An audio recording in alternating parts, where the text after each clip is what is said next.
All right, I will call the regular town council meeting of January 11th, 2023 to order. And as for roll call vote, please. Council members Grambling, Here. Kroger, Here. Lakin is not present. Schuyler, Here. Thomas, Here. Mayor Pro Tem Meyer, Here. Mayor Clark. Here. All right, welcome everybody. We have executive session first. Recording in progress. Sorry. Sorry. Don't connect the audio when it offers to say no. No, got it.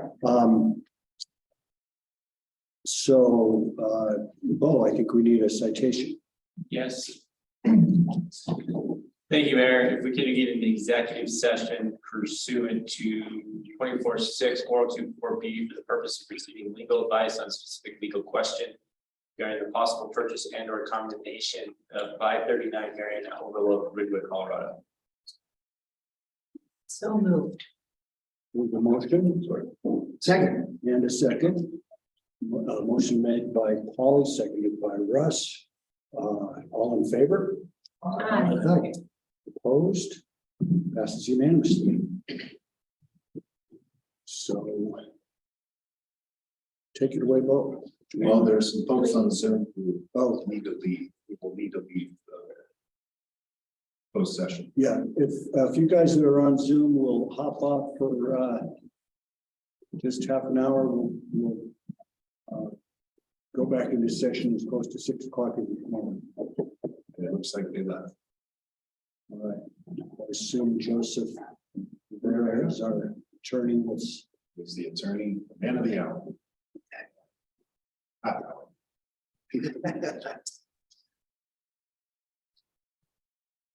All right, are we ready? Yep. Nice. The time, it is January 11th. The time is 5:34 p.m. For the record, I am the town attorney. This is an executive session pursuant to 24-6-4024B for the receiving legal advice on a specific legal question regarding the possible purchase and or condemnation of 539 Marion Overlook. Also present in the executive session are the following persons: Kevin Bramlett, Polly Kroger. Russ Sweater, John Clark, JT Thomas, Beth Lakin. Terry Schuyler, Justin Neal, Pam Craft. and Joseph Rivera via Zoom. I caution each participant to confine the discussion to the stated purpose of the executive session, that no action may occur in the executive session. If at any point any person believes is going outside the proper scope of the executive session, please interrupt the discussion and make an objection. Hearing none, it is my position as legal counsel for the town that the discussion constitutes privileged attorney-client communication. Therefore, I'm recommending that no recording be kept of the executive session. Sorry, Mayor, we got to do the preamble here real quick. Yep. Time is 6:03 p.m. We've concluded the executive session and returned to the open meeting. Participants at the open meeting include the following persons: Bo Nerlin, Kevin Grambling, Polly Kroger. Russ Meyer, John Clark, JT Thomas, Beth Lakin. Terry Schuyler, Rustin Neal, Pam Craft. and Joseph Rivera via Zoom. If any person believes that the discussion went outside the proper scope of the executive session, please make an objection on the record. Hearing none, turn the meeting over to you, Mayor. Thanks, Bo. Appreciate that. So sounds like people are coming in.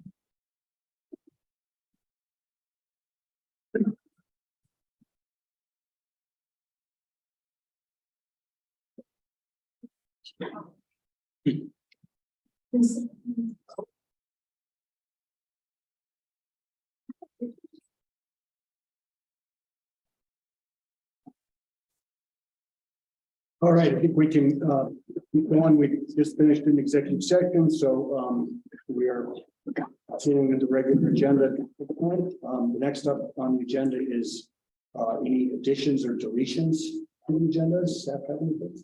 I do not have anything, sir. Nothing? Okay, well, Nope. okay. That takes us to adopting the consent calendar, items that are grouped together to be approved. Bundle, is there anything on anybody wants to pull off and do the separately? And if not, is there a motion approved? So moved. Second. Motion made by Russ, seconded by Terry. All in favor? Aye. Aye. Opposed? Guess we can give Paul a chance to flip it when she gets back. But it passes unanimously.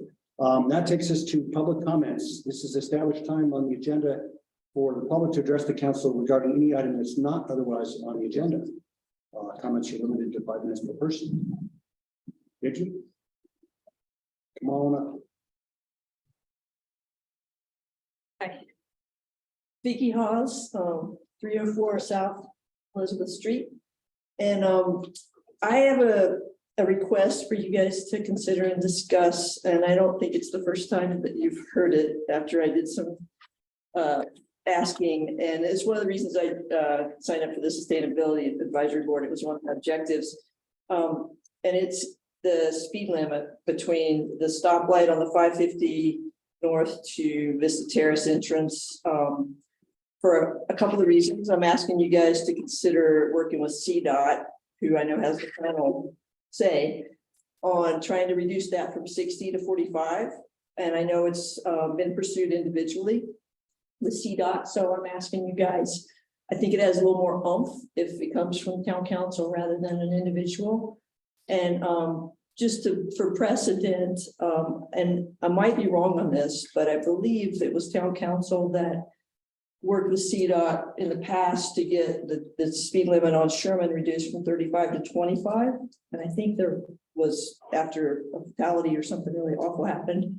And I believe town council's also worked with CDOT to get the pedestrian crossings on Sherman as well. So the person I talked to in River Park, sorry, I get all these Vista Terraces, said that she actually worked with Preston a little bit and worked directly with CDOT, and they said there are apparently not enough killed deer in that particular spot to warrant their attention for action. But it is a wildlife corridor. And so that's one reason. And I think another one is just public safety. I think of people pulling in and out of Vista Terrace with 60-mile-an-hour traffic on both ways. And so I'm asking you guys to think about, talk that, discuss it among yourselves, however you do it. And so goal 1 would be from the stoplight to maybe County Road 24. The smallest goal would be from the stoplight to Vista Terrace entrance, and that is in town limit to that section. And in addition to that, maybe a deer crossing sign, and the sign coming into town from the Telluride from the west, where you've got the flashing speed limit indicator sign. I think that's worked really great. And maybe something like that too, if we do get the speed limit reduced. So that's my request. And I want to say thanks for you guys getting the solar powered speed indicator lights on both ends of town. I think those have really done a great service. So thanks for that. And thanks for your consideration. Thanks, Vicky. Thank you. Yeah, I can tell you that in all the years I've been involved, trying to get CDOT to change a speed limit is like pulling teeth. They basically have always taken a position that their job, their mission is to keep traffic moving. And they claim that they set speed limits based on speed surveys of the traffic, how fast the traffic actually goes. So that makes it extra hard to get a speed limit reduced when people are used to going 60 to a particular area. That said, we did get a change from 35 down to 25 on Highway 62 many years ago. And I can't remember, I think that we actually urged residents to drive what you can tell when they're doing a speed survey. There's those black tubes across the highway.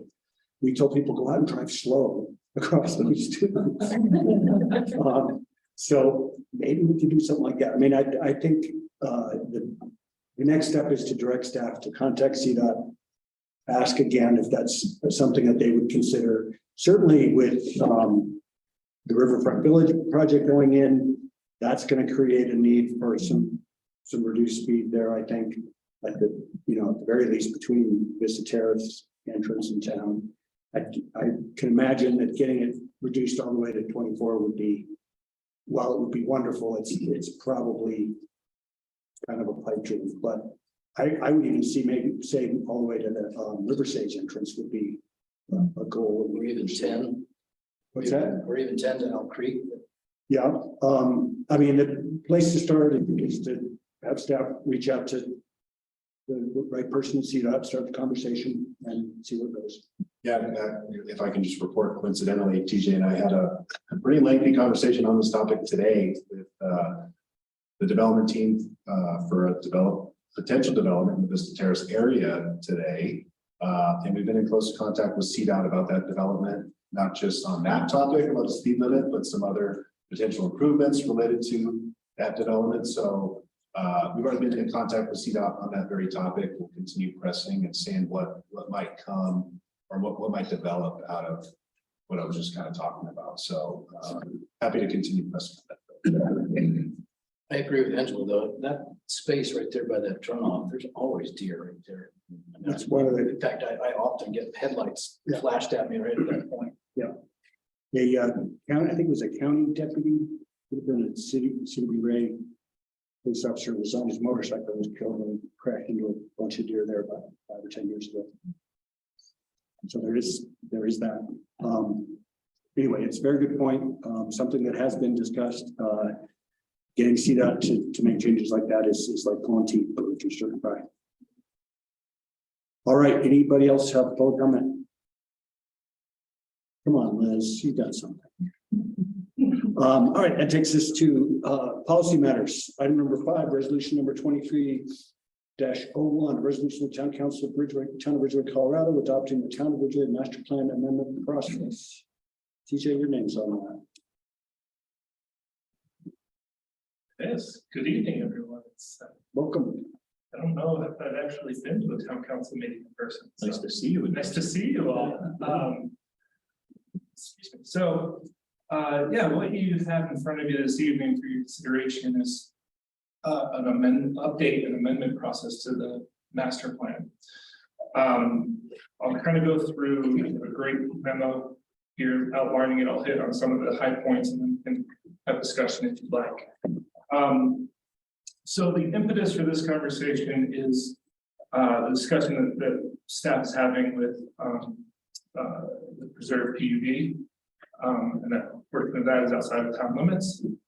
With the sewer treatment components, and so we started going through with those applicants, the developer there, what they need to go through to get to development, and part of it was to annex, and then we realized, well, shoot, it's outside of the boundary of the town and the future land use map. So then we looked, how do we make amendments to it? And it just says, hey, you should probably have an extensive public process.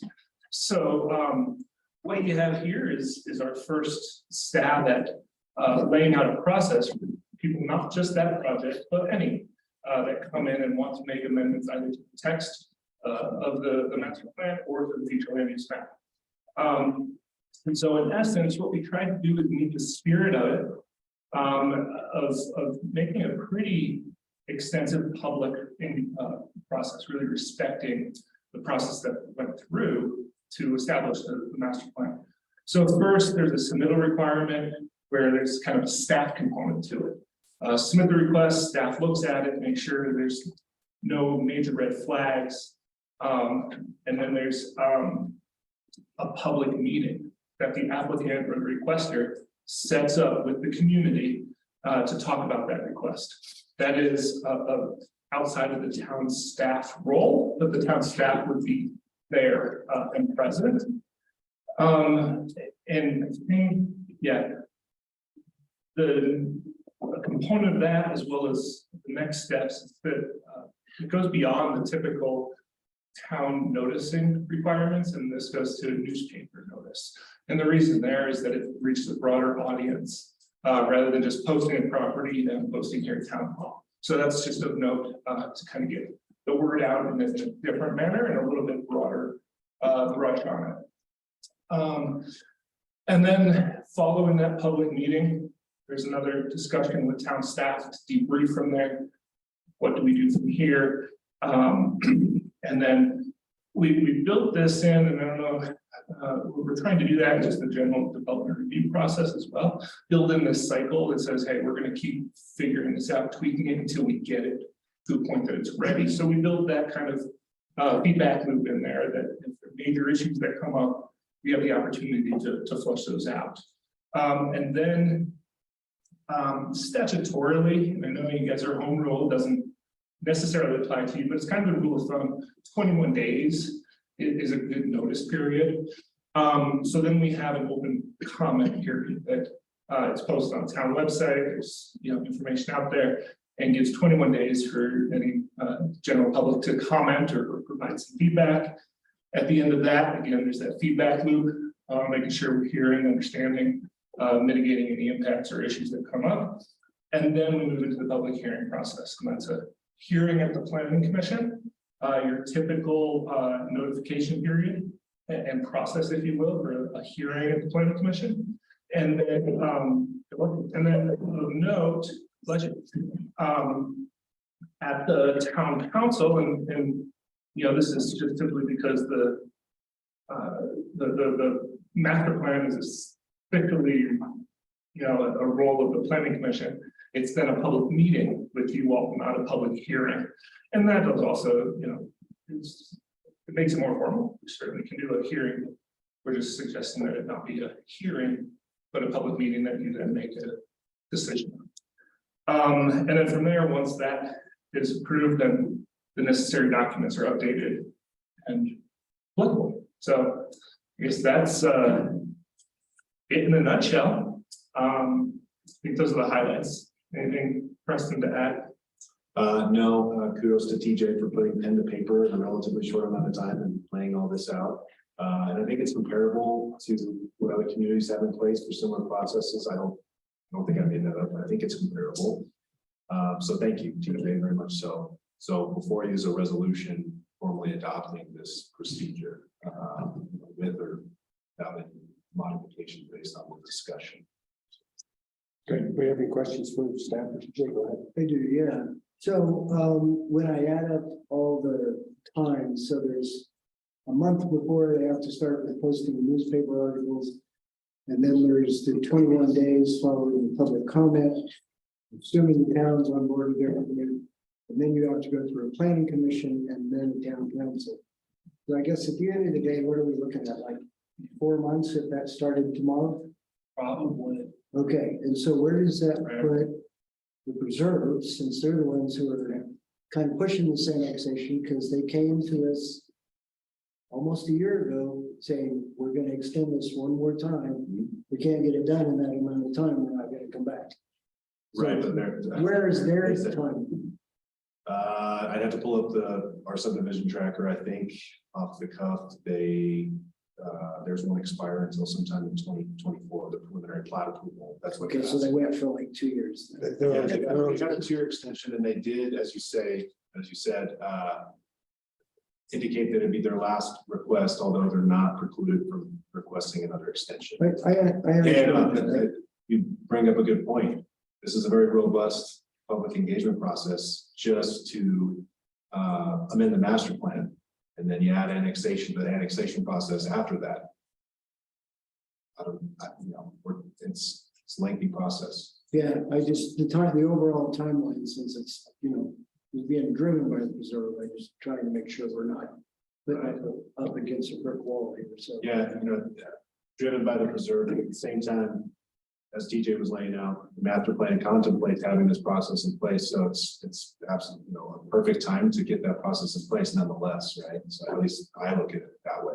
So Are we down any of this road already, or is it dependent upon passings or? I was gonna say, is there any ability to concurrently prepare towards annexation as we're doing this and not do that if people come to a public meeting and say, no, we hate this amendment, you can keep both avenues moving forward? to the extent possible, I don't think you can annex until you have your future land use map updated. But I'd like to play an attorney on TV, but I'm not. Yeah, I would echo that. I think we really just need to start from the beginning. If I may, a couple of things. One, I did speak with Chris Hawkins, the representative of the preserve, who unfortunately is just getting over COVID right now. It's in quarantine, which is why he wasn't here yesterday. There's some others too, but I told him about this. He said, well, that sounds about normal. So I frankly was kind of expecting him to say, what? Yeah. But he did it. So maybe it was the COVID speaking, but you know, and again, I think that this really, we should meet the intent of what master plan is doing. And I also don't, this is a couple of things. One, we drafted this because we have that application and that project in front of us. But I think it's somewhat short-sighted to just say, hey, we have that little one, right? And this could cover some very significant things. The other is that it's more of a policy component that we're talking about. So say somebody did come in and there was an emergency or a reason to shift this, we could certainly come up with a way to bring it to you or planning commission or recommend an alternative process. So I don't think that this is, you know, this isn't in stone per se, but at least it provides that threshold and what the town is expecting when somebody wants to make an amendment to the master.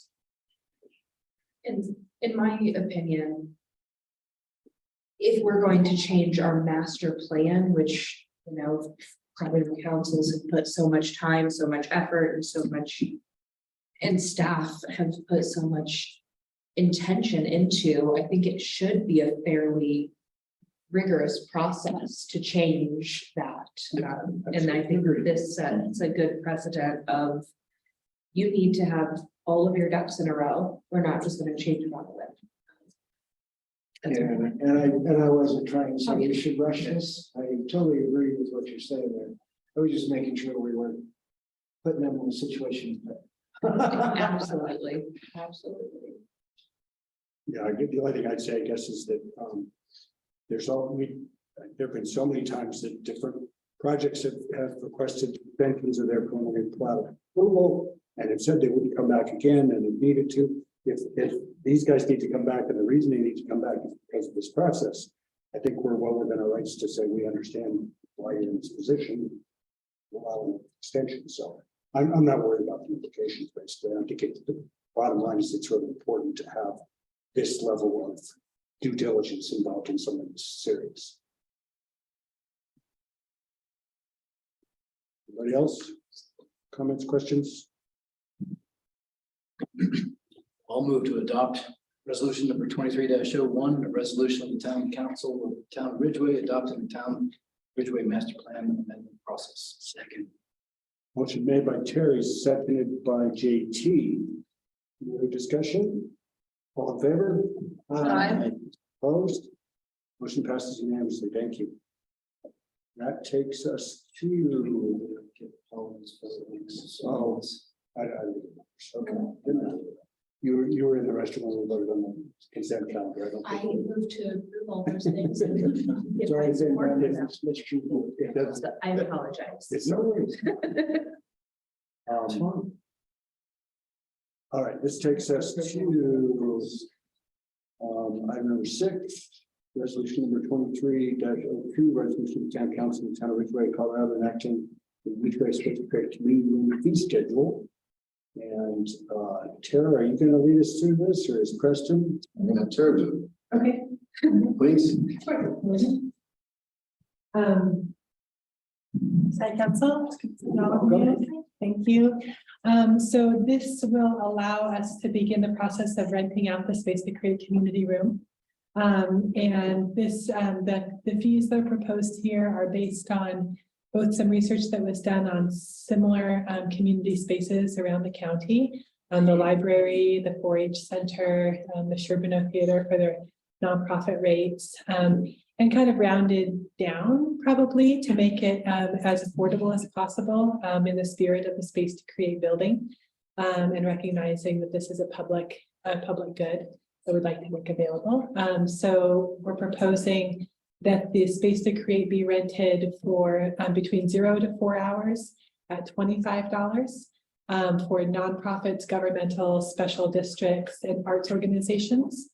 If it's from 4 to 8 hours, then it'd be $50. So that's pretty, we feel like that's a pretty affordable rate. We wouldn't waive fees. Sometimes in this room, we've waived fees for certain nonprofits. We wouldn't do that. We would just have this be the same rate for everybody. And then it's basically twice that for commercial ventures or private individual events. So it would be $50 for kind of a half day or $100 for a full day. There would also be on top of that $100 deposit plus a $15 fee for electrical use.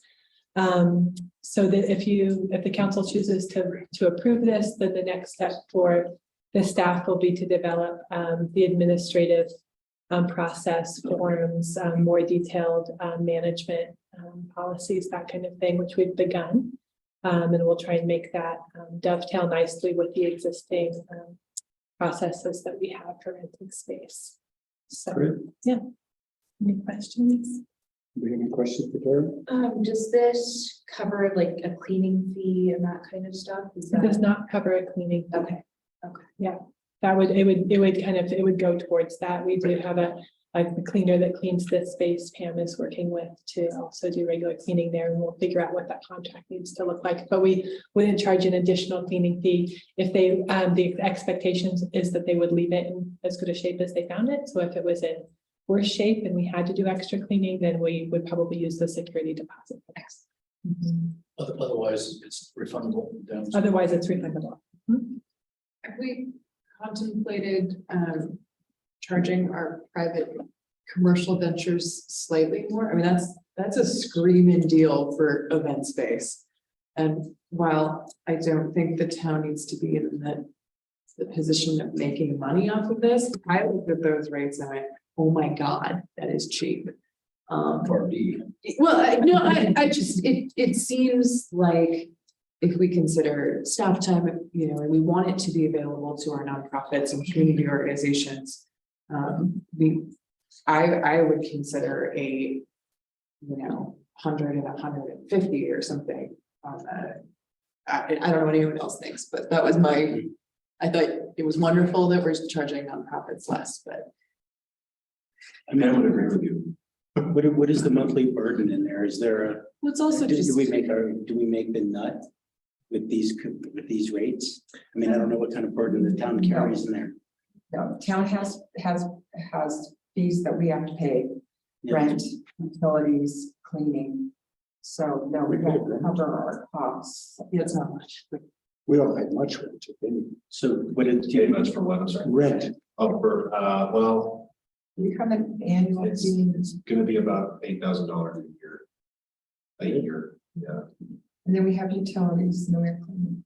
Yeah, I assumed utilities. I wasn't aware that it was $8,000. so $10,000 to $12,000 per annum? You add those costs I think I budgeted more than that. Without looking at my notes, I think I budgeted. Okay, so I doubled down on my point. The private, like. No, that's you make a great point, and I give her a shout out because she had the same reservation, and this is something we wrestled with, or at least I did, because we're trying to meet the spirit of the initiative of the building in general, so I don't know if Tara did as well, so make a great point, and it's y'all's call, so the commercial venture piece can completely understand. I would be open to raising it. At the same time, I do think it's really important to recognize that we want to make this affordable, very, very much so. It's again the spirit of the Space Creek project. We had the same debate when we were working up fees for the rental of the stage, and my point was we want things to happen on the stage, so we need to make it affordable to do that. I remember having a back and forth with Jen about that because she wanted to cover all the costs. And I said, what about just the fact that taxpayer dollars for this are going to this, and some of the taxpayer dollars are to allow people to use the venue. So I have another question regarding who gets to use this space. Does they have to be a resident of Ridgway, or would there be a separate fee if they say a Jeep organization out of Texas wants to come in and have a big party. Should we have separate limitations or a separate fee for somebody that's not connected to the town? I don't think I'm comfortable with making it. I mean, I'm comfortable raising the private or commercial fee schedule, but I don't, you know, marking it up even further for people from out of town, I don't think that's fair. I don't think that's in the spirit of, well, maybe fair is not the right word. It's a Ridgway community space. Yeah. Well, it is, but it's, well, The community center has, this room has a fee for it. It doesn't get used like it used to. But it is, there's different fees for local and out of the county. We do have different fees. well, I assume you guys talked about this when you were working this up. And sounds like you wanted to keep it simple and affordable. I'm open to, I would say if we feel after it being open for a year or 2 years that Ridgway residents don't have access to it because it's being used heavily by outside groups, then we revise the fee schedule and we add the surcharge for non-local groups. I would say let's not jump to that until we see how it shakes out.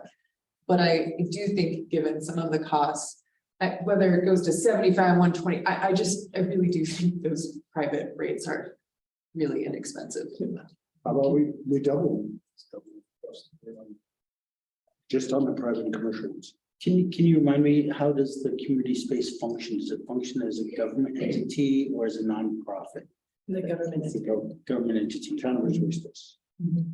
Got it. And so then if you have a nut per se, if the town, I don't know where that falls within the tax, at the end of a year, you know, so if you've only made 50% of the nut per annum, is the rest of that something we can use as a deduction or something along those lines? Deduction for what? It's in the. Well, if we're subsidizing it, We don't We have don't pay have anything taxes, we so can we don't have deduct. deduction. There's nothing we can deduct. I didn't know that was, that's why I was trying to tease that. I got you. Yeah. Commercial space. So we put a line item in the budget this year. Remember, we added a line item for space to create. Yeah. And all the costs for space to create are in the budget along with all the furnishings. So if you looked at that budget line item right now, you're gonna see a large number because it's all worked in there. But I have those numbers broken down as we agreed to what we were putting in there. But the income goes to a different line item. And that income goes into a line item that goes with park use, with the community center use, with the stage use. And we won't know where we're gonna hit until we get somewhere in the process. Gotcha. I was just trying to figure out just those wiggle rooms and different in the basic status of it. And the strengths we have and how much we do ultimately want to subsidize that space. Because I agree, I don't think the current rates are apt. The spirit of it certainly agree, but it also seems incredibly cheap. And in the spirit of this table doubling down, I still think it should at a minimum mimic the same policies that we have for this space. If there's an out of county surcharge, why wouldn't we mimic that there? It's a community space by definition. I'm gonna say that one more, like, again, we need, you actually want life there the first year or two. Like, if somehow some organization in Texas somehow hears that we have this amazing deal in a space, people are there and they're seeing it. And if we're finding If that, you're a resident there.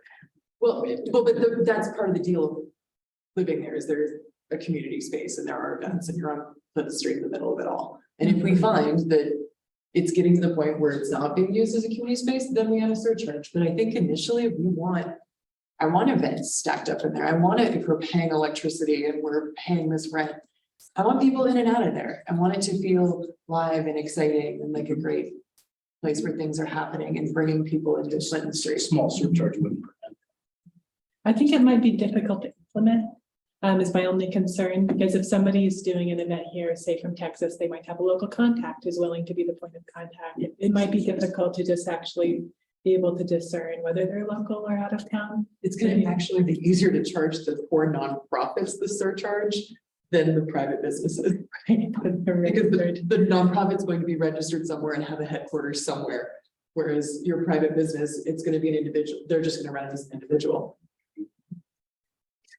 I agree with that. I think that let's get bodies in the room for the first year and then moving forward, if it becomes an issue, let it become an issue when it's actually an issue and not just a pie in the sky idea. So where did we end up on that?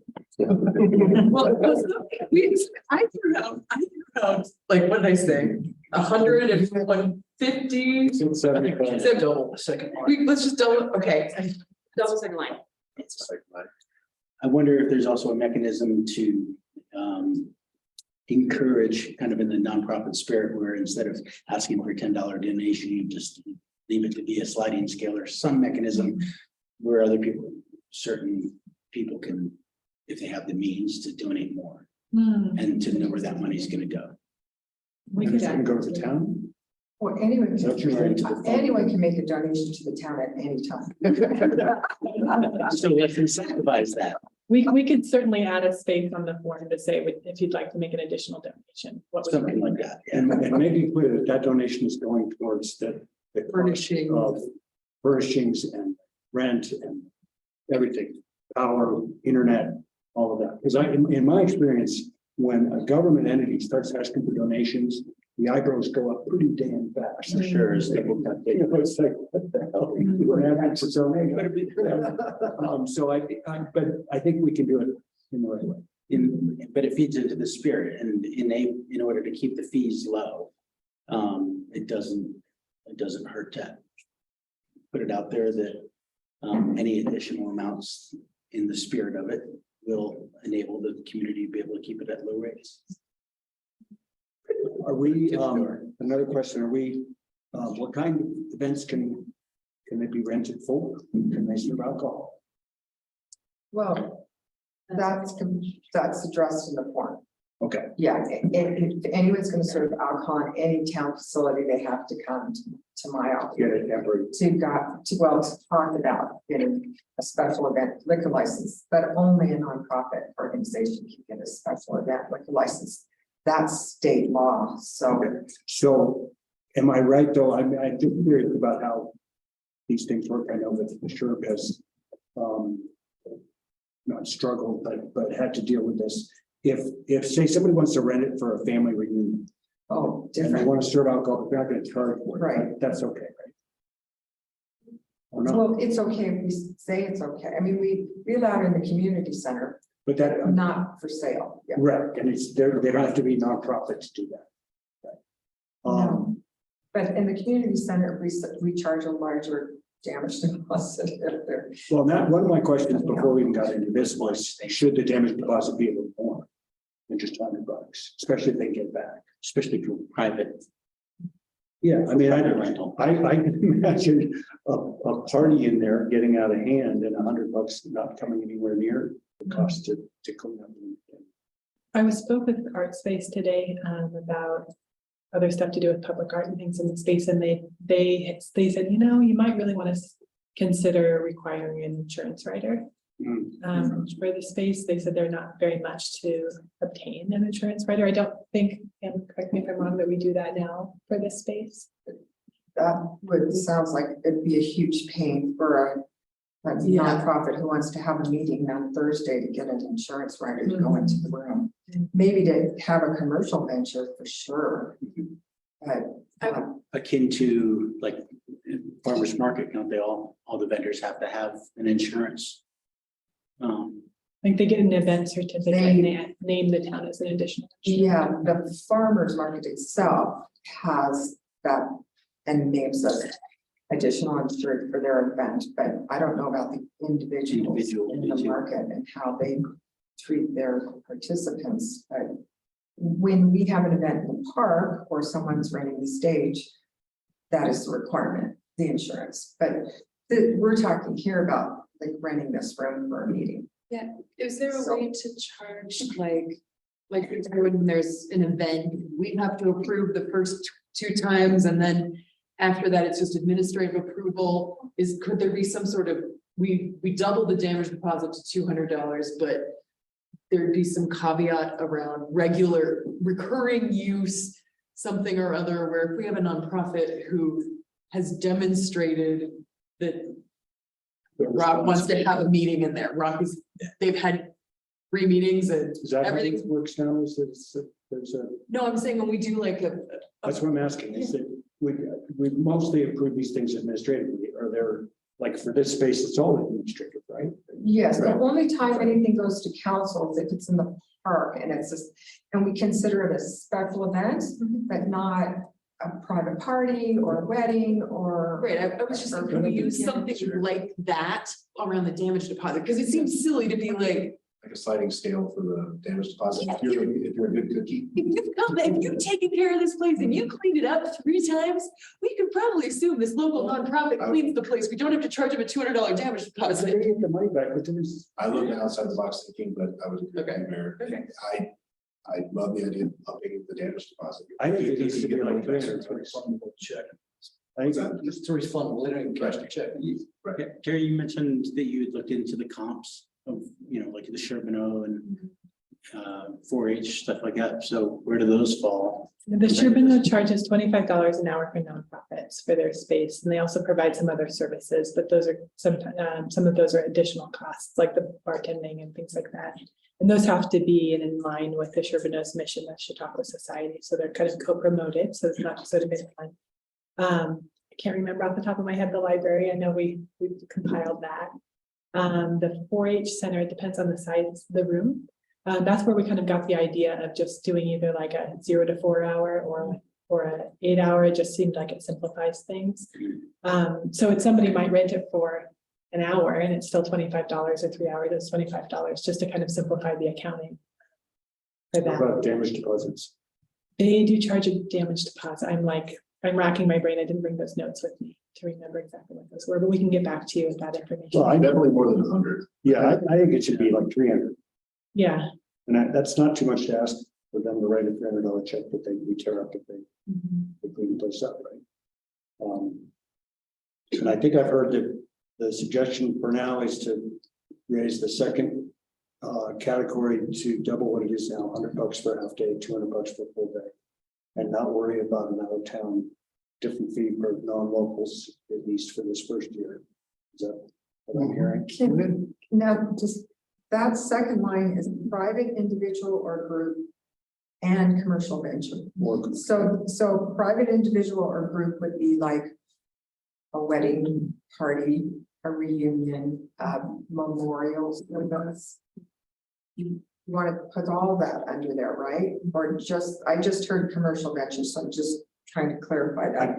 Pam's making a good point. I mean, I think, there's a difference between somebody wanting to have a memorial service or birthday party or something like that, and then a commercial venture, right? I agree. Maybe we should make a third category just for commercial. it's still a screaming deal for individuals for a space. Well, it is, but it's using the space and keeping it warm.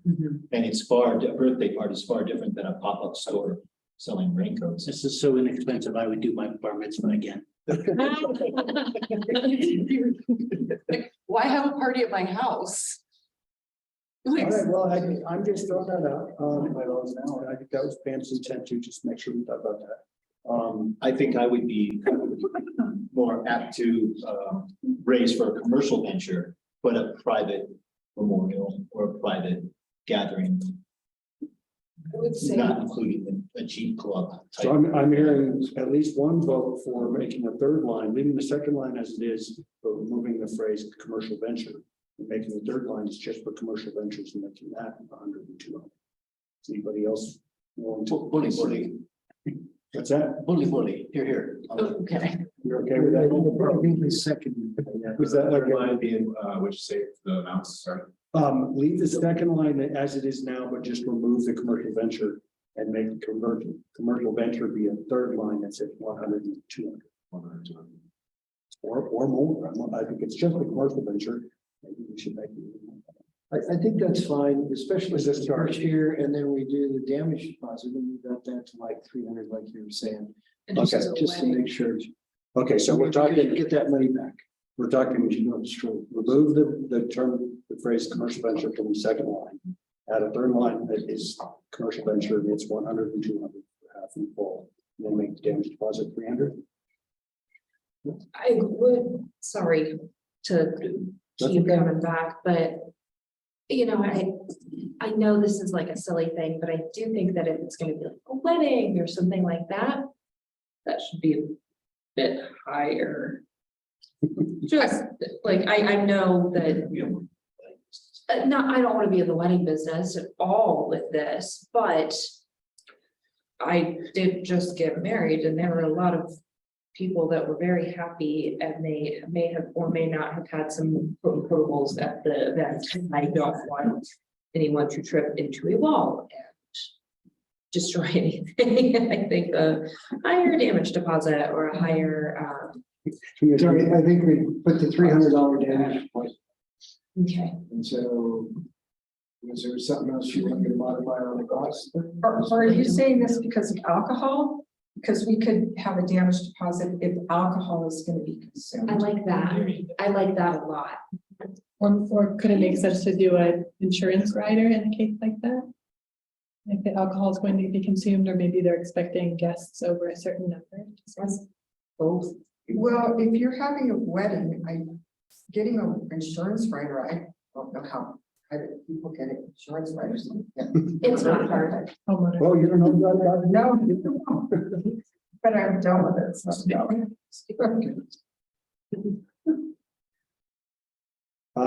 Okay, so I'm hearing maybe don't change the fees, but make parentheses after the damage deposit line that says if alcohol is going to be served, it's a $500 damage deposit. I like that. And we're still okay with the 3 lines. Okay, that's written.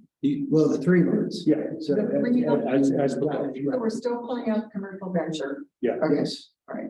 Commercial venture at 100, 200, damage deposit at 300, and then in parentheses, 500 if alcohol is being served. Yeah. Exactly.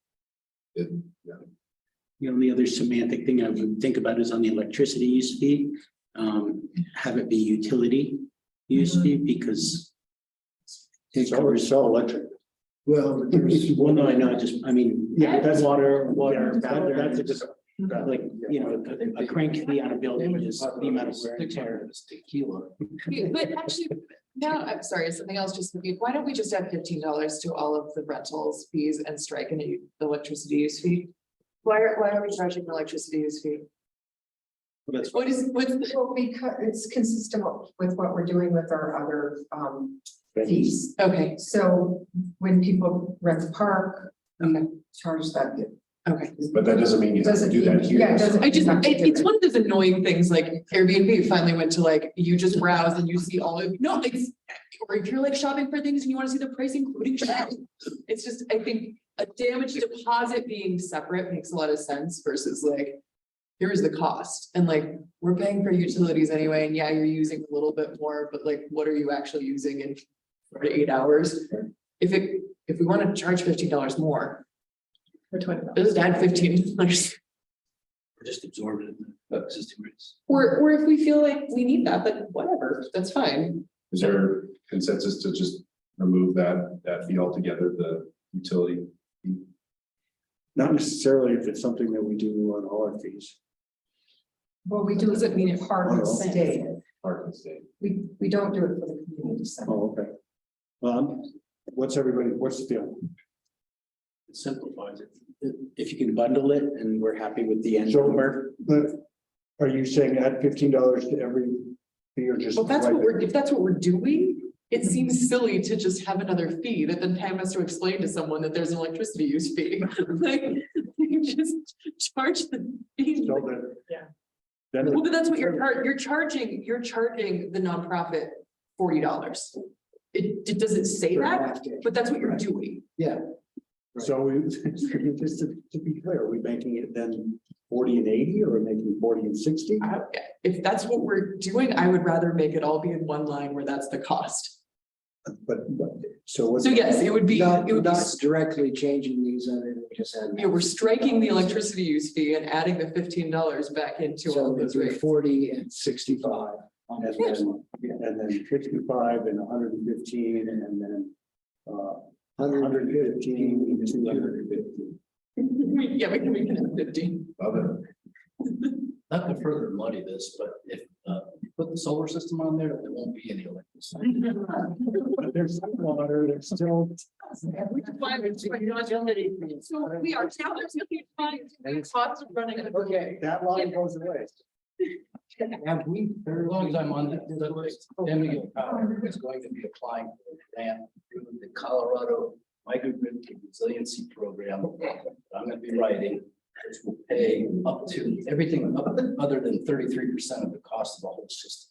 Cool. So that's gonna be on San Miguel Power. We're the only ones that can apply for the grant. Okay, But we need to sign off from Art Space first. Yes. So there's that. so Pam, have you got? Okay, let me tell you what I see. It's now changed. Okay, we've got, the nonprofit organization, government agency, special district or arts is at $40 a half day, 65 a full day. Private individual or group is at 65 a half day, 115 a full day. And a commercial venture is 115 a half day or 250 a full day with a $300 damage deposit unless you're going to serve and consume alcohol, and it's a $500. Bingo. Beautiful, love it. Someone say so. So moved.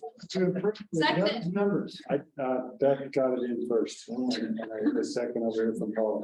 So motion made by Beth, second from Polly. So you're approving the resolution with the changes as well. Modifications. Agree to Joe too. Yep. Are they all prime Because we're Brian. And the second was who? Paul. Okay. All right, all in favor? Aye. Opposed? That's unanimously. Thank you, Tara. Thank you Great all job. very much. So thank you for putting up with us. Some serious sausage. All right, that takes us to you. Item number 7, review and direction, and you can stay up here, of the 2023 Ridgway View Strategic Plan. Yes. Well, the creative district rep for town council, I'll pick this one off. Go for it. So in the past year, as you guys are all aware, we merged the creative district with Creative Main Street, two groups that had quite a bit of overlap, into one new entity, the Fuse Creative Main Street Group.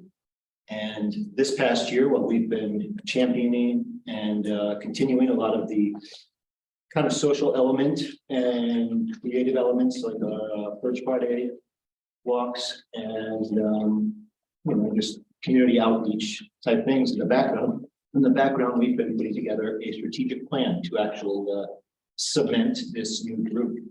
And over the past year, it's come together quite nicely. And this is the strategic plan for 2023 for the Fuse creative group. And Tara is going to kick off a little bit here and talk about it and just point out a few things. You guys are all familiar with it. We've been talking about it all year. But before we begin, let's give a little congratulations to Tara because she has now been with us for 1 year as of next week. I think it's amazing what we've accomplished and in the past year. And I think, we're all aware and we all see it. So thank you for all of your hard work. And Thanks so much. Thanks for your help. And big kudos to the Fuse Creative Main Street team, which is about 11 people. And thank you all for your support and investment. Thanks for sharing that. absolutely right. Thank you. So as you know, the mission of the Creative Main Street Group is to really nurture the creative vitality, the economic vitality, and with a lens on historic preservation in our communities in this fusion of the two Main Street and creative districts. Kind of concepts and programs into one. This year, we really broke it down into 4, and then a 5th kind of internal focus area that we have simplified down to build, connect, share, gather, and then our internal one is organize. So what you have in front of you, it says draft on the top because we are working with Ayers and Associates to do some final formatting and add an introduction. We'll add some pretty pictures. There might be a few little grammatical things that still need to be cleaned up, but this is the essence of the plan, won't change. And so I know that this is an otherwise short agenda, so I don't want to torture you with a lot of details, but I do want to just kind of bring you up to speed on some of the things we're really excited about over this next year and give you a chance to ask any questions that you might have. So I'll start with build. So like we were just talking about, the community room, there's a couple of really concrete things we'll be doing under the build category. So the build, each one of these has a subcommittee connected to it that's excited about the particular kind of mini mission statement. And so this group is really all about physical infrastructure, championing initiatives that make Ridgway's physical fabric fiercely distinguishable for generations to come. So it's our long-term, both art and physical infrastructure projects. So Space to Create's obviously our flagship project. We will be furnishing the community room. We will be making that a dynamic space for the community to use.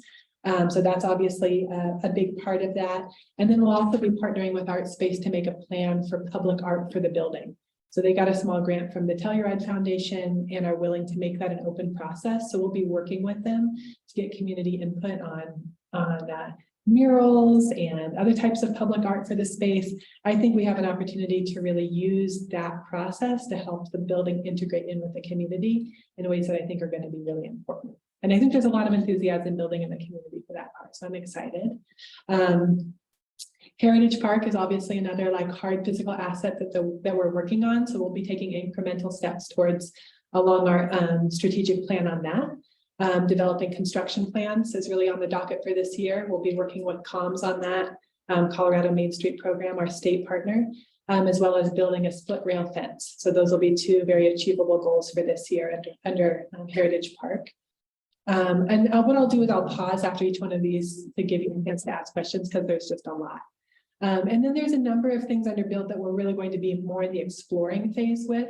We really want to explore what it would take to have a comprehensive mural program for Ridgway, so that we know how, residents know, we know how do we vet and approve murals, what's that look like. So we just want to start with this year. It's really going to be researching what does that even look like in other communities. That's our achievable goal for this year. We'd also like to explore opportunities for increasing creative wayfinding in the community. We'd like to modernize some of what we have with something as simple as adding a QR code to point people to our community map. And maybe eventually there could be opportunities to point people to other interactive material. And then also an entertainment district in downtown Ridgway is something that's been considered before, discussed. We'd like to just figure out what has been discussed in the past and what it could look like and what it might make possible to have an entertainment district. Again, this is in that sort of exploring category. It's not something we expect to deliver this year, but to just really educate ourselves on and see what might be possible and what it could take. And if it's even something that's desirable. Same thing with a space inventory. So a lot of economic development departments, which we don't have one, but this is kind of our closest equivalency, keep an inventory of available space, retail space in particular in downtown areas. And so we don't do that. We haven't up until now had the capacity for that. But we'd like to see, is that within reach? Could we do that? What could that make possible if we did? And is that something that's desirable? So again, sort of exploring what that could look like. The next, I'll stop there. Any questions on the build category? No questions. Good. Okay, awesome. The next section is connect. So I'm passionate about this because my background is in community and community organizing type of work. I think that what we do when we connect people together is we build our social fabric, we build our social capital, we build our human capital. So it's really, we're greater than the sum of our parts when we really focus on the connections and relationships between us. So I think that's something that the Fuse group can do that really is very low cost, but has a really high benefit for our community overall, although it might be a little less tangible than some other things. But one of the things we're going to do this year is get real strategic about our relationships and make sure that our group has point people that are nurturing relationships with different key partners throughout the community, whether it's the schools, other members of the creative industries in the community. So we're really in not just accidental, but strategic communications with people, and we're really taking care of those relationships. We'd also really like to get very good at welcoming both existing and new creatives in the community. And so the group really kind of sees itself as like a welcome committee for new creatives and entrepreneurs. We want to make sure we're sitting down one-on-one and talking with creatives. And that's a broad category, right? It's not just people who are you know, identify themselves as artists. There's a lot of creative pursuits, and entrepreneurial kind of is in there as well, if you make something with your hands and mind. So we'd really like to get also very strategic and intentional around sitting down one-on-one and connecting with creatives, and then using those conversations as a way to lift up and promote people and populate our creative directory for this year. So that will be something that goes on the website, kind of a refresh of a creative directory, which had been something that had been done before, wasn't really very updatable. So we'll be refocusing on that. Also, and this kind of dovetails with the long-term vision for Heritage Park as something that is an opportunity to kind of lift up the Indigenous history of this area. We know that to do that well, we want to be in correct partnership with Indigenous tribal groups, knowledge holders, the appropriate people. We know that those are relationships that need a lot of time to develop trust given our history. And so we would really like to set aside this year, the focus is simply developing relationships with Indigenous communities. That's it. We don't expect to, you know, to achieve, amazing, huge change. Relationships are worth time and energy to develop. So we've got money in the budget to potentially travel to reservation communities, to host people here, to have opportunities for social and exchange and learning. And I think that will set us up well to have an authentic partnership when it comes time to develop the materials for Heritage Park or other opportunities for kind of cultural exchange. And then also we're partnering with Colorado Humanities this year. Thanks to John and Preston for helping to set up that partnership. They're doing a series of conversations around the state on a number of topics. One of the main ones being change in rural Colorado. As we know, there's a lot of change happening in our community. That change can create tension in the fabric of our community at times. Not everybody's on board with all the changes. There's a lot of things on all sorts of levels and all sorts of fronts that are changing. So the point of those conversations is to train local facilitators to help have small group conversations across differences of opinion. We're great in this community at, we're a diverse community in our viewpoints and our perspectives. And so it's about holding conversations to help just strengthen our relationships across different perspectives. And one of their focus areas is also Indigenous cultural contributions. So we're Regina White Skunk Lopez has asked to participate as one of the facilitators. So we're excited about the potential of working with her in that program as well. That's the Connect. Anything about Connect? Anything you want to ask more about?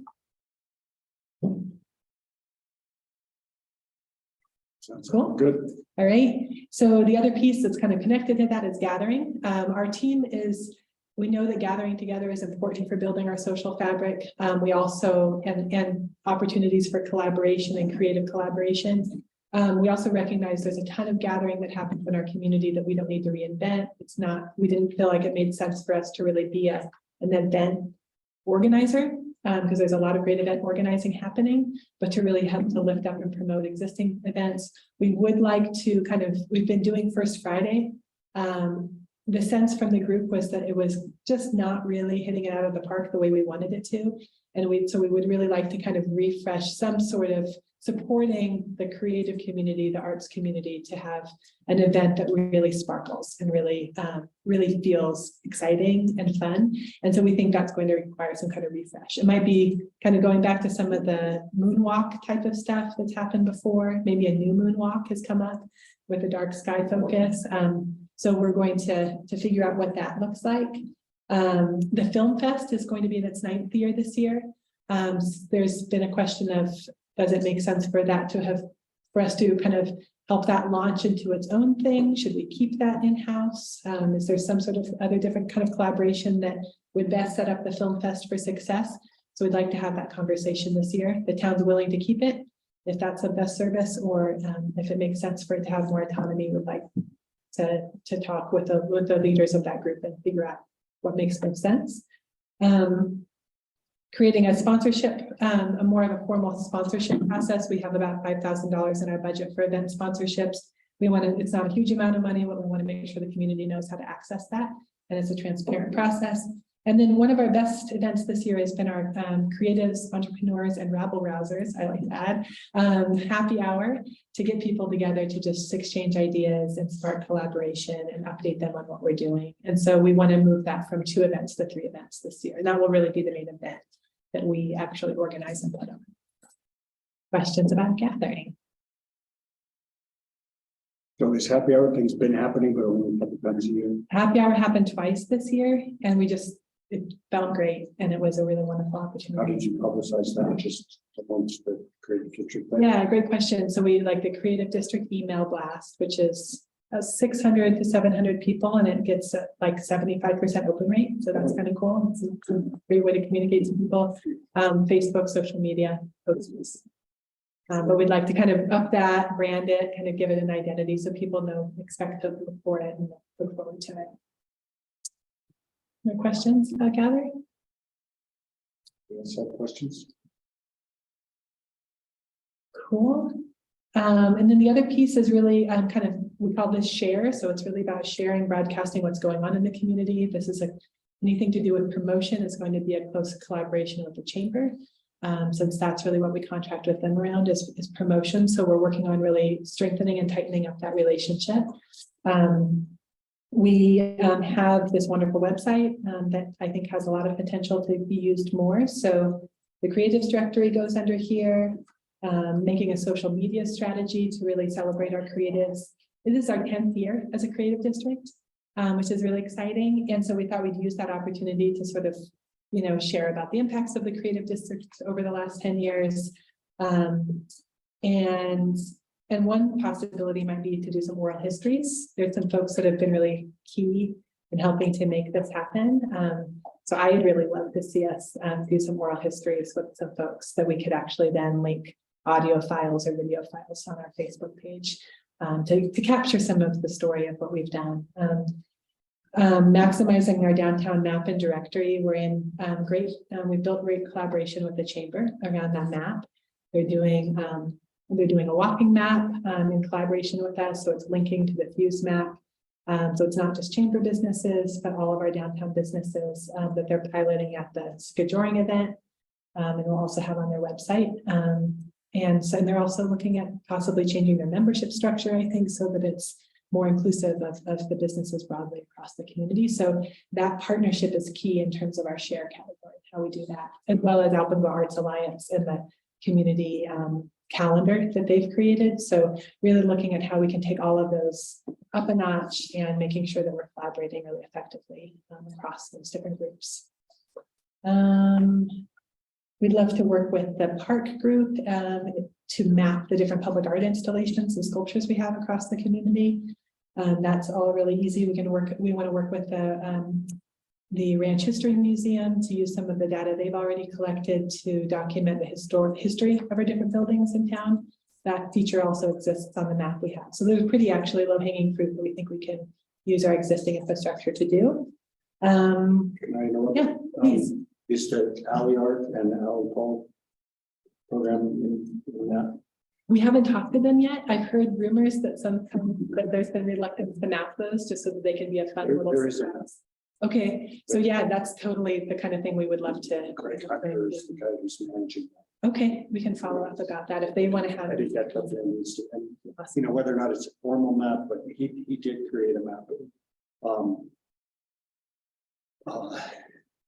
Michael McCullough originally, the creator of the whole idea, he didn't want it mapped originally. He wanted it to be more organic. Yeah. But I think it makes sense to have some potential, and also just to include it in our public art program is something.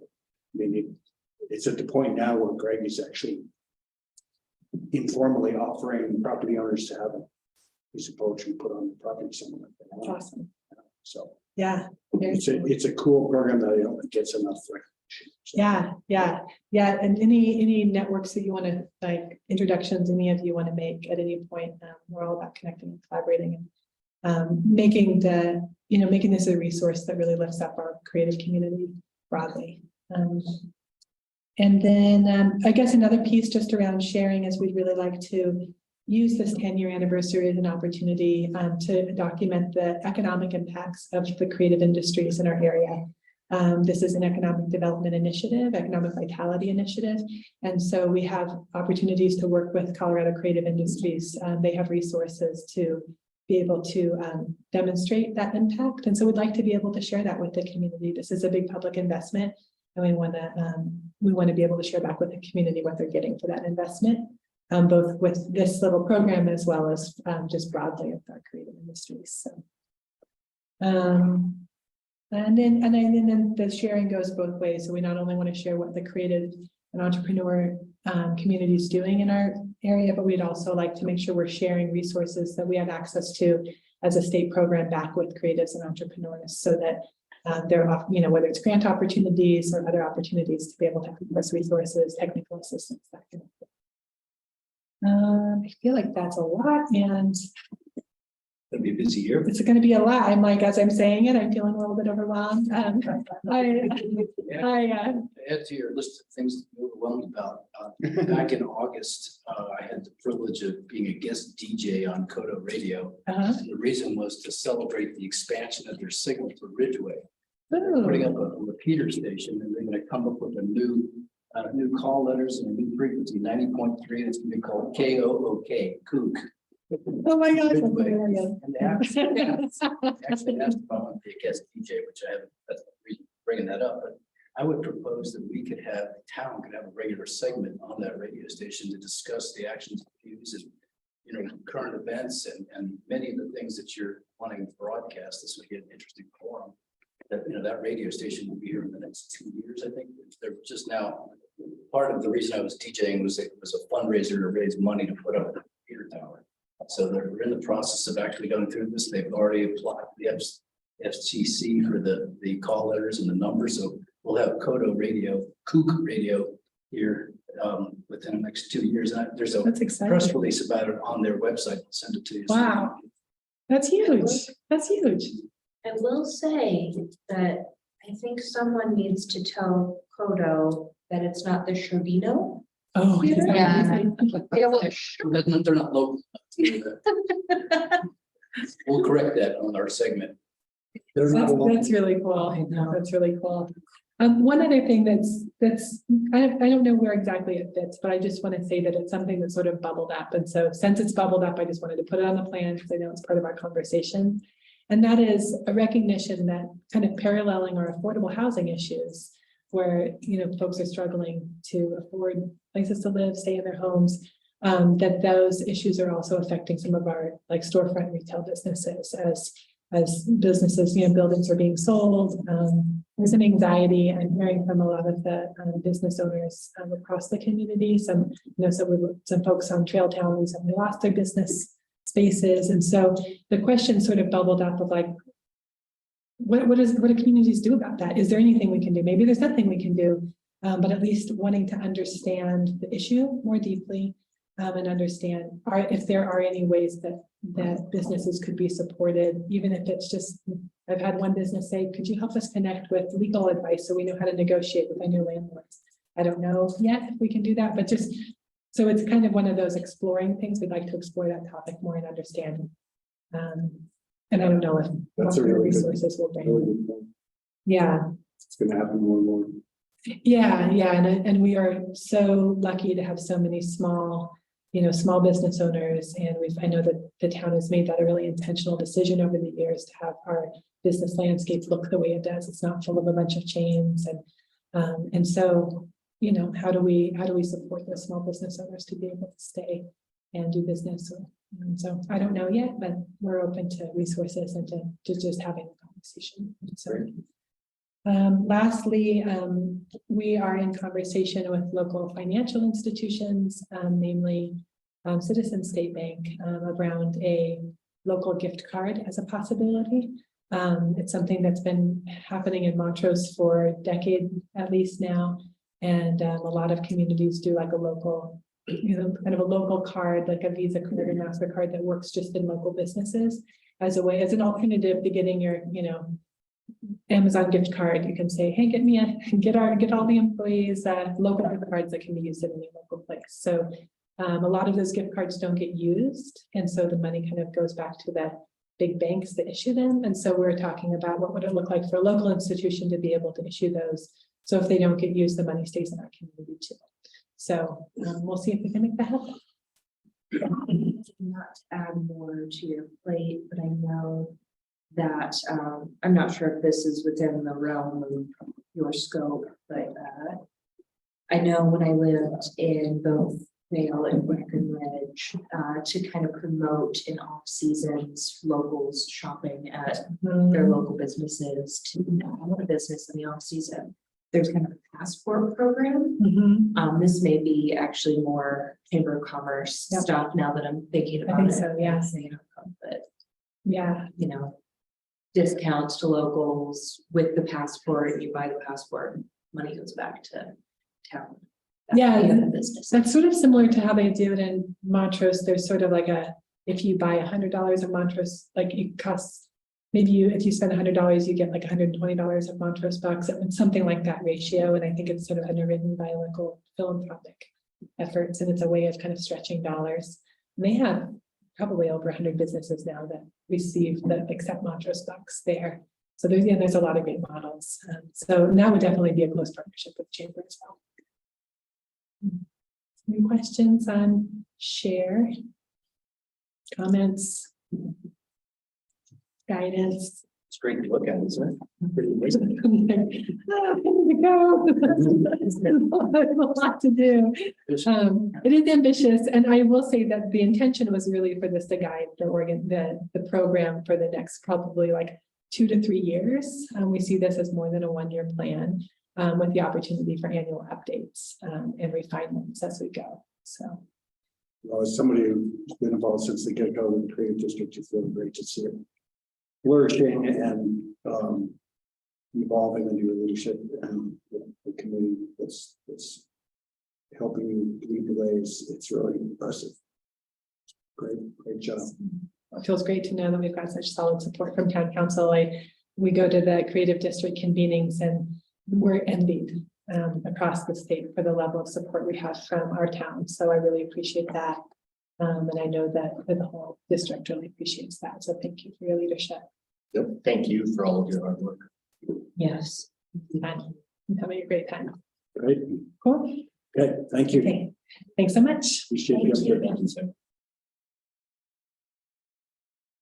All right, that takes us to item number 8, review and action on the intergovernmental agreement between the town of Ridgway, Ridgway County for shared victim advocate services. Actually, Mayor, do you mind if we jump to agenda item 9, the home trust appointments and say? Yeah, not at all. Andrew's here. Let Andrew go home and appreciate you being here for this. You need to necessarily, but you can answer any questions you might have. So item number 9, you're all aware of this.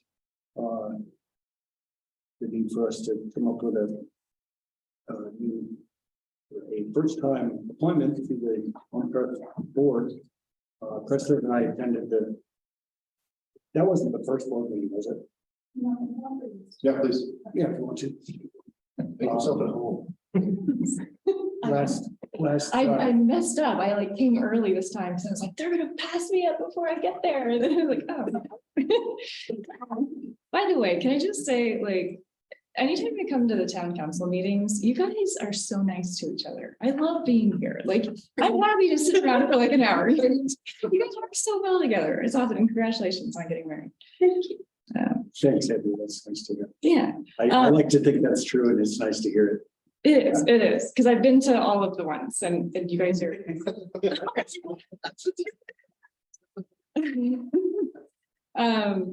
Yeah, President John came to the last Home Trust board meeting and got to, kind of hear how we operate in those board meetings. All the amazing stuff.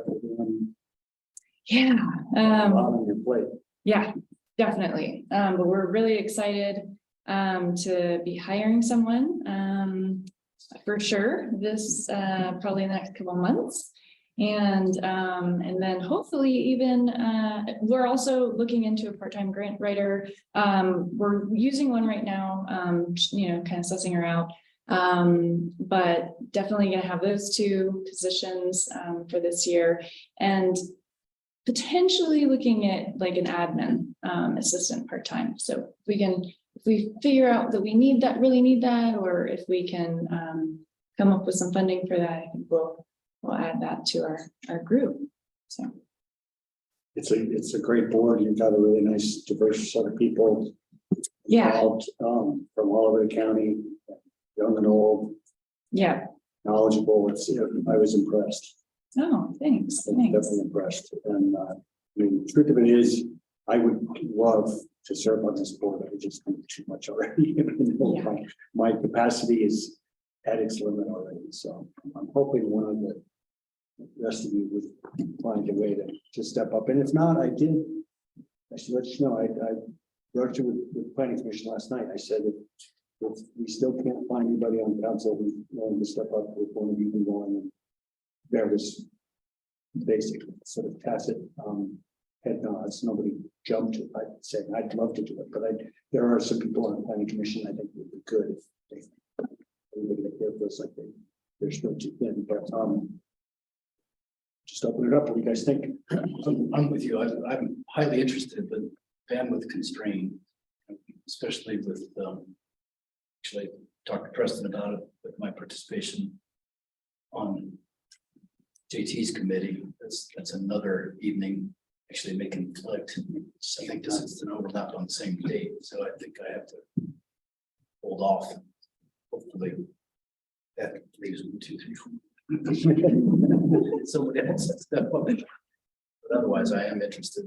Maybe I'll be able to chime in for 10 meetings and not on this other committee meeting, which happens to be the same night. Gotcha. Yeah, yeah. We do, I should mention, we do have something exciting coming up. We have a board governance training on, I believe it's the 21st Saturday. We have been working with Melanie Hall. She's a nonprofit consultant out of Montrose. She used to run Pike's Place, I think it's called. It's a healthcare nonprofit.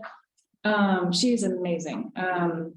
Apparently, some of my board members who are on other boards who have done these, type of trainings and things like that, said that she is the best that they've ever come across. So I think it's going to be really helpful for any incoming board members that are trying to figure out like their role, what they need to do, and then expectations. And I should just say, at this point, we're a working board, so truly it's up to each board member to some degree what they want and have the capacity to bring.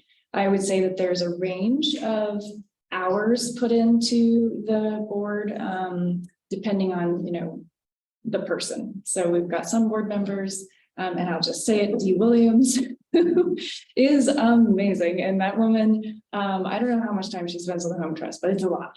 And then we have other board members that are absolutely committed to the home trust. And it makes me so happy because before they came on the board, they're like, I don't know about this nonprofit. And now they're like, we love the home trust. So that's great. But just don't have all the time in their lives. And so they do more of a minimum, which is come to the board meetings once a month, participate in the 3 fundraisers that we're going to have annually, and give suggestions here and there, but they're not, it's not a lot of time that they're expending. Basically, you just have to really want us to succeed. Through that. Anybody else want to chime in one way or the other? I think that if I had a little more time, because I'm so in support of the home trust and everything that's going on. I participated in one of your fundraisers and I'm so into it. If I had the time to put into it, I would be there on the board, participating heavily.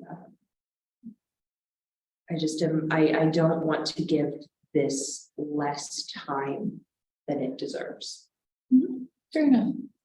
If I can jump in, I'll throw out, I'm obviously very interested in this, and we already work together a bunch of different capacities. I'd be happy to represent the town on the board cannot come to the training on the 21st. My wife will kill me if I have to do that because the plans that day, but I'm happy to be the town representative on that board, and no one on council can make that commitment.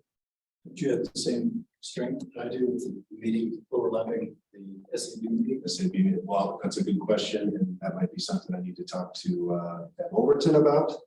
Maybe she might be the staff representative to the Sustainability Advisory Board. There's more than one way to skin a cat, as Chase Jones used to say. So, you know, we can make some modifications. But I wanted to throw out there, I'm happy to be the representative. Thank you. Well, there's only two left that haven't spoken up. Do I have to, I wasn't gonna take your time to offer my apologies. I just don't have the time. I don't even see how I'm gonna get through this year as I currently have it planned. Understood.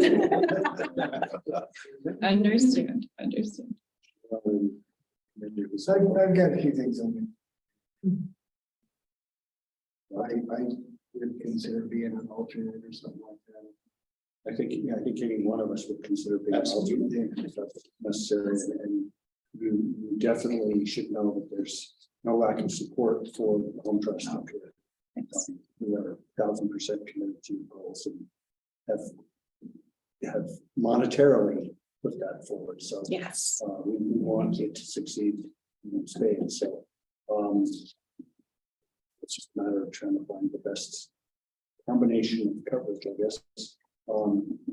I mean, if Preston would like to do it, barring, thinking that someone on planning commission may have more time and capacity and interest, Preston would be great as, and I would support someone on planning commission as well. Yeah, Preston, what do you think about putting it out to planning commission now that you feel like everybody appears? That's fine. You put it out there. Was it just last night? And I don't know that anyone in particular really showed interest. Do you remember if there were any specific nods? No, nobody was jumping up and down. Okay, well, But that doesn't mean, I think they were all sort of probably honestly taken a little by surprise that it would be an option. Well, I hope that they appreciated Yeah. the ask, but in all honesty, I think it would be most appropriate for to be a member of the town council and or a staff representative, just to be candid. But Okay. we can certainly put it out there again to the planning commission. Well, sounds to me like Preston's the only one who's helped up, and basically we should say that if you have a conflict, depending on how it works out with the Sustainability Advisory Committee, and other commitments you have, you can ask, you can reach out to all of us to cover when you be. Yeah, absolutely. And again, on the Sustainability Advisory Board, I mean, in good hands with JT and Terry, you guys are well on your way. I think identify priorities and goals, but I think it'd be a good opportunity for to have maybe potentially Deb, I mentioned Deb, but or someone else be the staff representative to help push you guys along. So not to get on a tangent, but it's just one of those there. Is that gonna work? Okay. Well, sounds like it's Preston for now. Let's see how that works and Wonderful. move forward from there. I Thank think you. you helpful to have a located vote. Yeah. Okay. I move to appoint Preston Neal to represent the town of Ridgway on the Home Trust Uray County Board of Directors. Second. Motion made by Russ, seconded by Terry. All in favor? Opposed? Passes unanimously. Thank you. Awesome. Thanks, Preston. It's gonna be fun. All right, bye. Thanks for coming. Thanks.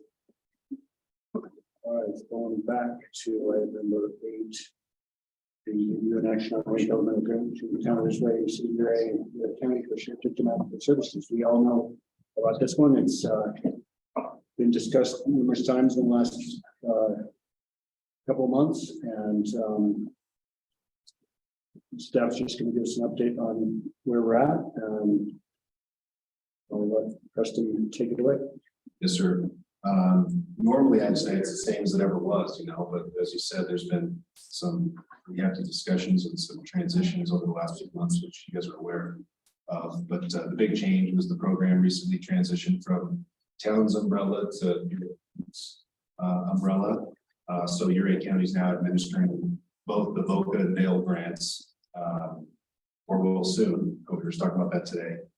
Shane and I actually had, well, I had my big goodbye with Elaine today. So she had us sign the annual report. It was actually really sad. Sign the annual report, give her a hug. She's going to be working with the county on onboarding. Tabitha, I don't know Tabitha's last name. Is it Champlin? She's been contracted with for a few months while they undertake the search process for the victim. So I think they're on a good path there to succession plan for Elaine, but she'll only be doing it for I think another month at the end of January. So anyway, very sad, but that's the big transition there. The advocate will be an employee of Uray County now, and will provide victim advocacy services to the 3 jurisdictions: town, city, and Uray County. So the IGA before you looks largely the same as in prior years. The only points that have really changed are the term to reflect the current calendar year, and then the contribution amount based on the grant funding. So in 2023, each agency is slated to contribute just north of $1,600, which I think is more than last year or more than 2022, but I would say nominal in the grand scheme of things. So I think maybe it was 3 years ago where it was much more than that from each agency. So those are the big changes.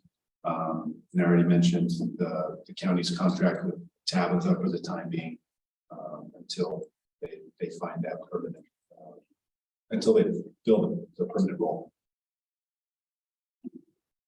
Did I miss anything, Shane? Happy to answer any questions. Does anybody up here have any questions for Preston or Shane? Yeah. Really, this is just approving that share of money. Just for that, there's nothing else from this IGA other than the victims advocate. Correct. Yeah, I mean, it sets out, specific terms. Sure. Yeah, how the victim advocate reports to the county, marshal, sheriff, chief. Some of that information as well. Okay. Well, I got no questions. This seems good. Just, I'm giving a thumbs up. Looks good. I move to approve the IGA between the town of Ridgway, the city of Uray, and Uray County for shared victim advocate services. Second. Russ got him again. Motion made by Beth, second by Russ. If there's any discussion, all in favor? Aye. Opposed? That's unanimously. Thanks for your help with this, Shane, and hopefully this will be a good move for everybody. That takes us to item number 10, discussion indirect regarding town council workshop to discuss and evaluate strategies for a dedicated revenue source for affordable housing. Yeah, thank you, Mayor. So it was back in July, before election season that you all had a conversation about potentially modifying the lodging tax proceeds or how the proceeds are earmarked in an attempt to locate a dedicated revenue source for affordable housing. It's a great conversation. Out of that came direction to or a goal to set a time in early 2023, at least that's the way I remember it, to have a workshop to further the conversation, look at it from a bunch of different angles and on the discussion about. So we're here to talk about setting a date to talk later. But that makes sense. So you'll might be a time to look at calendars or just throw out ideas for a workshop.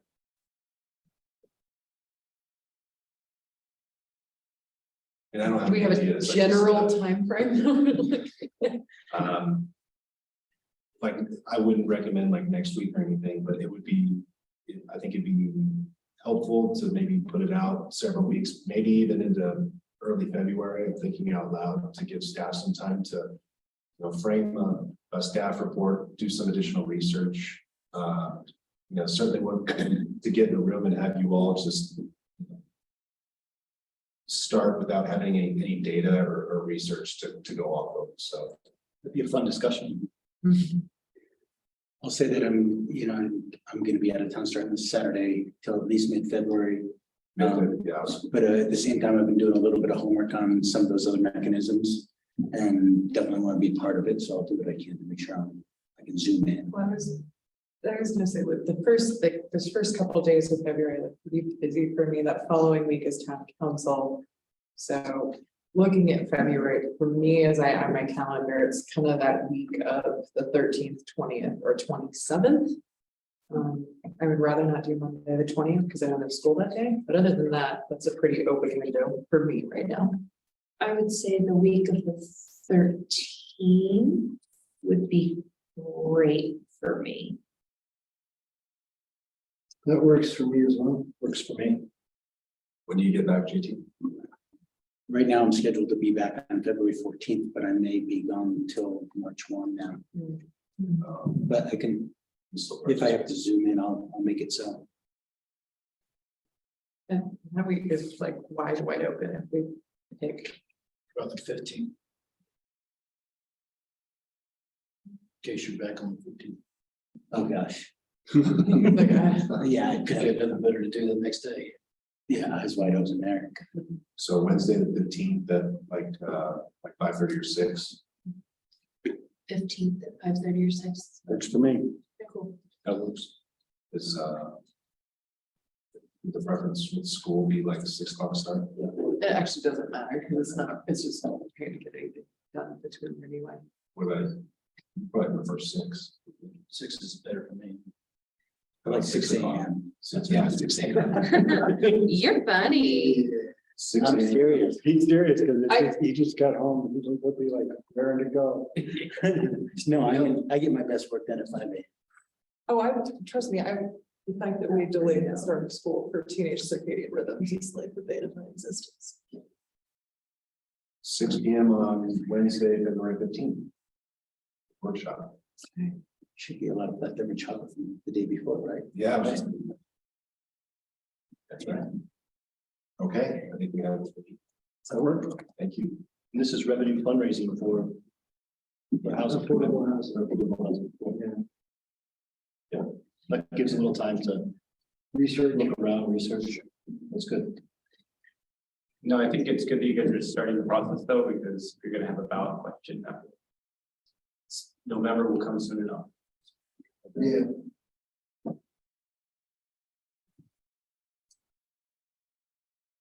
Okay. Anything else unknown? No, sir. Thank you. Okay. Takes us to item number 11, update from Pam on the 2023 annual election. Yes, our annual election this year is going to be on Tuesday, April 4th. And we'll have 3 seats from the council that'll become vacant on that date. They'll all be for a 2-year term. And those seats are held right now by councilors Kroger, Lakin, and Meyer. I'm curious why we don't have a 1-year term. We always have. Why we don't have, no, we only have a 1-year term when it's to fill a vacancy that was created by resignation. So that's what happened in the last election. We actually had, At one point, the lowest vote we ever got a 1-year term. No, we've done that when we've had 4 spots, 2 or 3 2-year terms and 1 1-year term. correct. So we only have a 1-year term when there's a vacancy because we've lost a member. Yeah, so, and the lowest vote getter always gets selected. So the nomination period will begin this month on the 30th and will close on February 17th. Running, Probably. no plan commitment, okay. I'm leaning towards yes, but I have 3 weeks to make it. Don't make me twist your arm. Print it in the paper. That was a hard guess. All right, well, thanks. Anybody have questions for Pam on any of that? You all know the drill.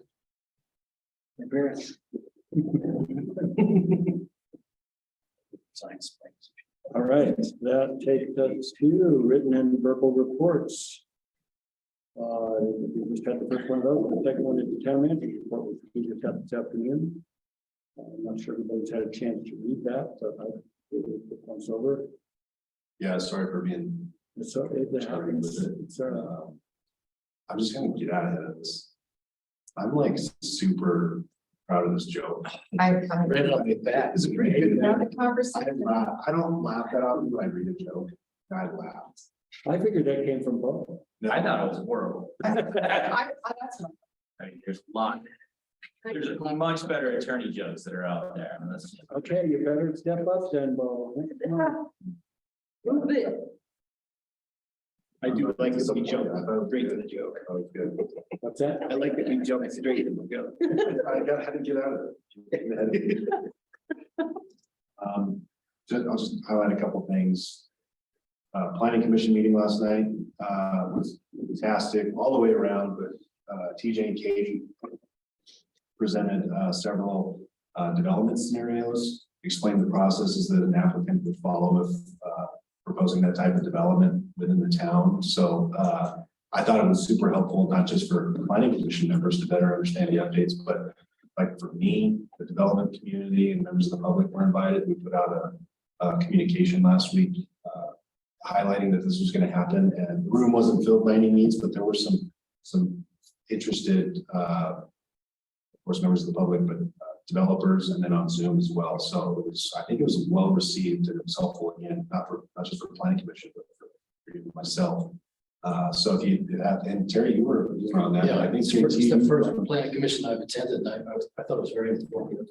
JT, I saw you on there, so thanks for joining. But yeah, I thought it was informative, and that video is on YouTube. So if you have I know everyone's busy, but you're bored or whatever, check it Is out. this new proposed process, in your opinion, going to streamline things compared to, is it reaching its intended goal?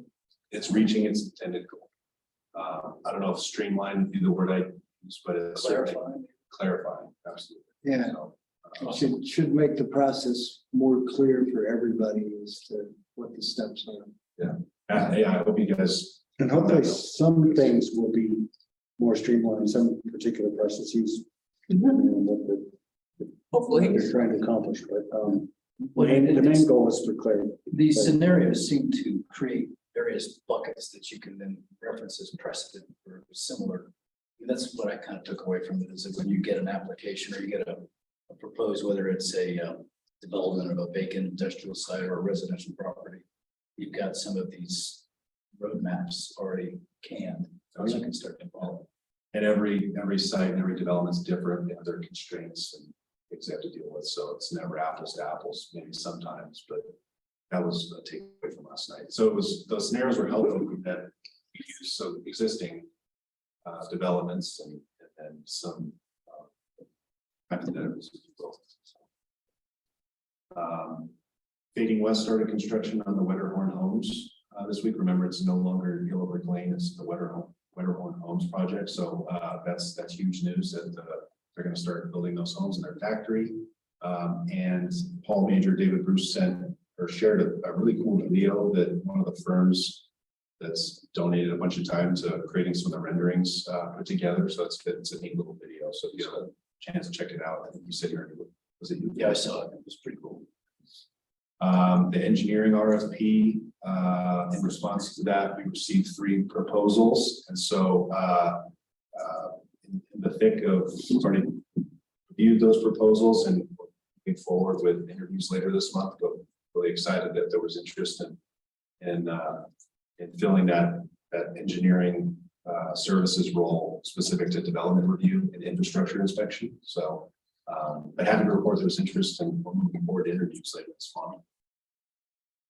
The Space to Create outdoor lighting saga is I like to think been rectified so far to a point that the lights have been turned off. The dimmer, I think it's the dimmers were installed and the switches so that those lights can be turned off separate from all the other lights that those switches were put in. So they put the dimmers in, then the switches, and then just turn the lights off. And then they're ordering new, which the town will be sharing in the cost for new fixtures, more appropriately shielded fixtures. I don't know what the lead or the delivery time is on that. I think it was a ways out. But, and I haven't checked in maybe a week, but, lights have been turned off. Maybe more stylish. Those kind of look like, as a kid, remember pickup sticks where you throw the sticks on the ground? As They're long not as, gonna be more they stylish. make, they make their choices on whatever it looks like, it just can't glare like it does. They're just boxes, they're rectangular boxes, but just. Coming down, but they'll be fun. I'd like to see them not in that random orientation when they put them back up, but let's see. If these are things you need. Anyway, we've spent so much breath on this stupid lights. Yes, I did copy and paste that from your report and sent to Scott Willets. And his response was wahoo. Yeah, he's happy. Thanks for doing that. Yeah, thanks for doing that. I'm sorry for the typo on charging stations there, but there are, it's not two, it's four electric vehicle charging stations there. And No, it's sharing. Sharon, sorry about that. I like it there, the car though. But it is four, not two. Charging stations there in the covered parking areas is great and they're open to the public, so. And I've tried to use them and I've been iced every time. There's people parking there that don't have EVs. Oh, really? Yeah, Is it, are they? I actually walk over there and look first and there's usually a pickup or SUV parked there. And you have to pay, like you have to have the app and pay, right? It's not, they're not free like the. I haven't even been able to get Yeah. close to them, yeah. Do we need signage or something to tell people? EV parking on the actual pavement, like the school has indicated that these are for EV charging only in these spaces. Yeah, I might call Greg or Andrew and suggest maybe they put up a sign or something there. Or I'll actually spray it on them, kind of like a handicap. Yeah, something like that. I have to Skull call, crossbones. I have to call them anyway to talk about. Like, sure they're You okay. call them charging stations, nobody will park there. And then there's a bunch of other stuff in here. I just want to highlight Shop with a Cop was a success during the holiday season. There's some really cool photos of Shane and Ryan. I think that's on the second to last page. Very cute photos there. So thanks for doing that, Shane. I think that's well received. He shopped with, was it 2 or 4 family or 4 children? We did 4 kids. It's awesome. So yeah, thank you for that. Happy to answer any questions. Again, I know this was late, but. I thought your legacy that matters things. That's good. What? What do you see that matters? Oh, right. section? I just didn't hear what you said. Those are some good points taken. And then I had a question about the Colorado community perspectives on climate change. One that says, let you know, if we're interested in registering for those trainings, is that as to a state, as to the. Oh, you know, I think CDP, that's a typo. That was supposed to go under the under the CML training opportunities. I just put that in the wrong spot. Okay. So if you guys are interested in any of those CML training opportunities, hopefully you know this by now, let us know. We can get you registered. The first one was today.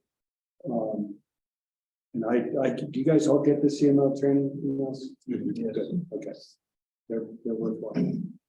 All right, thanks for the clarification on that. Anybody else have any questions or comments for Preston on his report? That joke is awesome. I don't care what anyone says. You're gonna share it for those of us. Oh, yeah. Great. I think we should have. He's gonna talk. I think we should have Bo and Preston recite it to each other as a play. Act it out. Yeah. It's just never the same if you read out loud. And then like it's built up, you know, so. Yeah, you're the one that drew attention to it. I like it. You led with it. I'm still not gonna read it.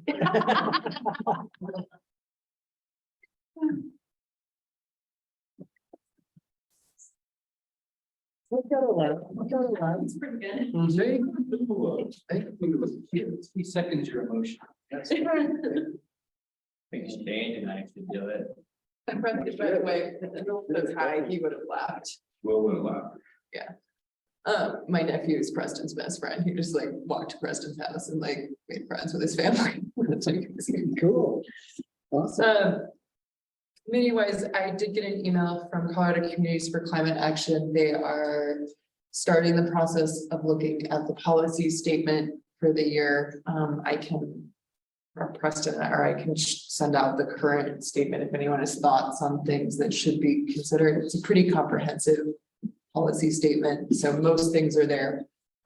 If anybody has something brilliant that we need to send up the chain, try to make sure you guys get that if you don't already have it.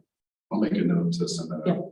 Yeah, they're just looking for opinions on any changes that should be made for the next year. Okay, thank you. Anybody else have any committee reports?